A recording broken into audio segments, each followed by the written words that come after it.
সাবেক ছাত্র নেতাদের তোপের মুখে ওবায়দুল কাদের কে উদ্দেশ্য করে ভুয়া ভুয়া স্লোগান দেয়।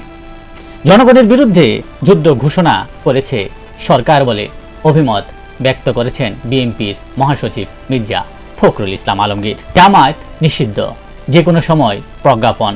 অঙ্গ সংগঠন শিবিরের বিরুদ্ধেও একই ব্যবস্থা।